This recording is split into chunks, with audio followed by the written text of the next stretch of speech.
Saudara, apa saja yang anda lakukan, buruk ke, baik ke, bagi orang lain akan sentiasa ada ruang untuk mencerca anda. Fikir-fikirkanlah.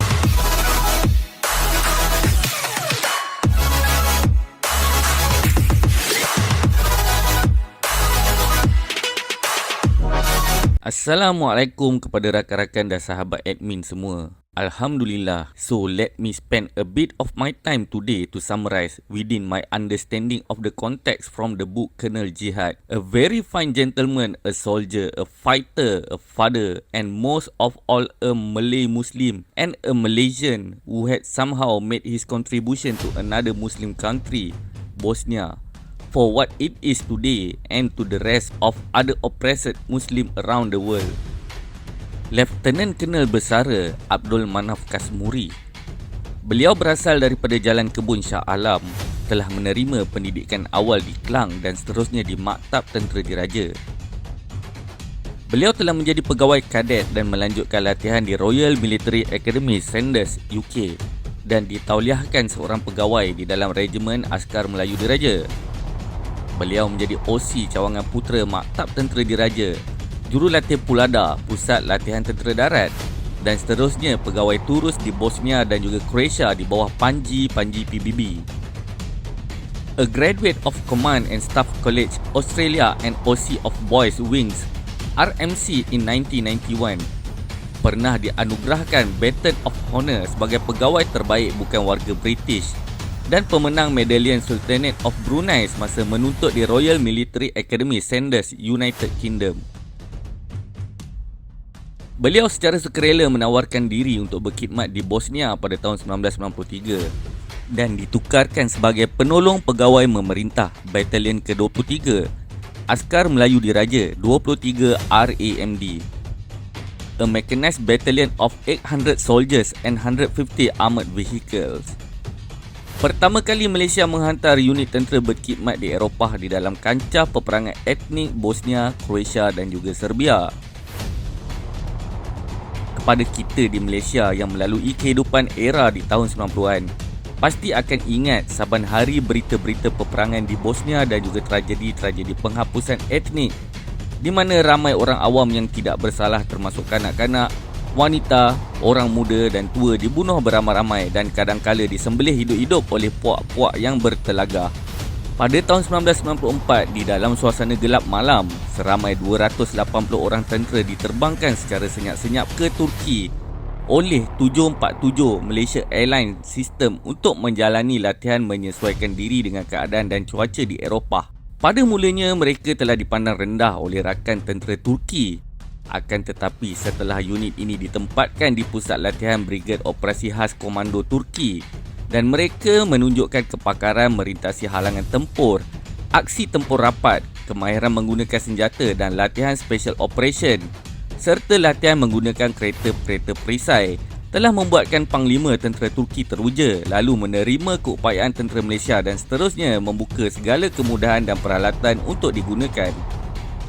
Pada tahun 1994, Colonel Manaf ditempatkan di Zagreb, Croatia, perhentian pertama untuk melangkah ke bumi negara Bosnia-Herzegovina sebagai pegawai terus kanan di BH Command Kiseljak Markas Unprofor di Bosnia dan seterusnya menjadi penyelaras kemasukan kontingen Malaysia di dalam United Nations Protection Force yang diketuai oleh Perancis. Pada awalnya, pasukan Perancis memandang rendah keupayaan 23 RAMD, tetapi beliau as a commander of the regiment yang melatih mereka telah berjaya menempatkan company 23 RAMD di Sarajevo, the center of attention for the conflict.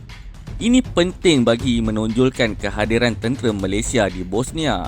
Telah berlaku satu insiden di mana sekumpulan tentera Perancis bersama 3 buah kereta perisai telah dikepung oleh tentera Serbia dan mereka telah diselamatkan oleh tentera Malaysia. Setelah Ketua Pelatun Tentera Malaysia memberanikan dirinya di dalam ketegangan tersebut, mendaki Bukit Bersalji untuk negotiate dengan Komander Tentera Serbia supaya dibuka kepungan mereka. Pasukan tentera Perancis daripada Regiment of Foreign Legionnaires menganugerahkan kepada pegawai-pegawai 23 RAMD Medal of Legionnaires untuk mengenang jasa kerana menyelamatkan anggota tentera mereka. Dalam masa itu, Perdana Menteri Malaysia Tun Dr. Mahathir telah mengecam Radovan Karadzic dan puak Serb di Cyprus yang telah membuatkan pihak Serb mengancam untuk menarik balik persetujuan kehadiran kontingen dan pegawai tentera Malaysia di Bosnia. Untuk pengetahuan, puak Serb ni seumpama seperti Raja Bersiung yang bermaharajalela tanpa batasan dan diketuai oleh Radovan Karadzic yang digeruni oleh pihak-pihak yang bersengketa di Bosnia. Di dalam persengketaan ini sering berlaku pembunuhan kejam oleh puak Serb dan Kroat ke atas orang Islam. Tetapi kontingen Malaysia perlu merafak sembah kepada puak Serb dan Kroat untuk memasuki kawasan-kawasan yang berlaku keganasan tersebut bagi mengawal keadaan. Maka bermula di sinilah semangat dan kemahuan perjuangan untuk membela nasib-nasib umat Islam yang ditindas telah bangkit. Bukan daripada sekadar pakaian seragam, pangkat dan kedudukan beliau. Oleh kerana beliau tidak mahu terus kecewa melihat kezaliman ini berterusan. Akan tetapi, segala tindakan beliau terpaksa berpaksikan kepada peraturan yang telah ditetapkan oleh UNPROFOR. There was nothing much he can do. Bermula daripada detik inilah beliau mengambil kesempatan semasa cuti bersama-sama dengan NGO dan pihak-pihak tertentu untuk menyumbang bantuan kemanusiaan dan juga ketenteraan secara sulit kepada puak Islam. Malaysia, Turki dan Iran menyumbangkan bantuan-bantuan tersebut. Penulis kisah ini bertanya kepada beliau, betul ke PM kita masa zaman pemerintahan tu menyalurkan dana untuk membiayai pembelian senjata-senjata untuk puak Islam bagi mempertahankan diri mereka? Beliau sambil memandang penulis kisah ini dengan tersenyum menjawab, ya. Senjata-senjata telah dibeli secara sulit daripada Pakistan seperti anti-tank misal, pemusnah kereta kebal yang sangat menggerunkan dan belum ada di pasaran dunia, dan ianya telah diseludupkan kepada tentera kerajaan Bosnia TKB. TKB ini adalah singkatan kepada tentera kerajaan Bosnia. Semenjak daripada itu, dengan kekuatan senjata-senjata yang dibekalkan kepada TKB, telah berjaya memusnahkan kereta kebal dan kubu-kubu tentera Serb dan Kroat. Pihak Serb telah membuat bantahan kepada UNPROFOR mahukan penyeludupan senjata-senjata berat ini disekat serta-merta dan mendakwa tentera Malaysia telah bersubahat bersama. Penulis kisah bertanya lagi kepada beliau, betul ke? Beliau hanya mampu tersenyum lagi. Setelah tamat perkhidmatan beliau bersama UNPROFOR di BH Command, beliau telah dianugerahkan pingat PBB oleh Panglima BH Command tersebut. Satu anugerah yang tidak ada ertinya setelah menyaksikan pertumpahan darah dan peristiwa di Stapnido di mana umat Islam dibunuh beramai-ramai dengan kejam dan tanpa belas kasihan.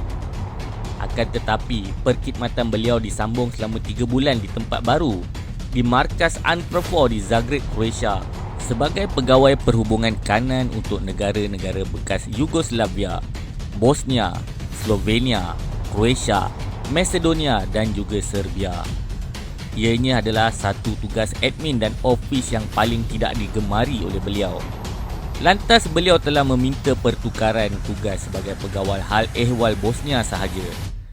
Di dalam pada masa yang sama, 2 pegawai tentera Malaysia terbunuh kerana terkena periuk api di Croatia dan terkena tembakan mortar di Bosnia. Salah seorang daripada mereka adalah Major Ramli yang pernah berkhidmat di Maktab Tentera Diraja bersama dengan beliau dahulu. Suatu hari, tanpa diduga, beliau telah menerima arahan tamat tugas daripada Army Ops Malaysia dan diarahkan kembali ke tanah air. Dalam perasaan yang berbelah bagi, beliau bertekad untuk kembali semula ke Balkan.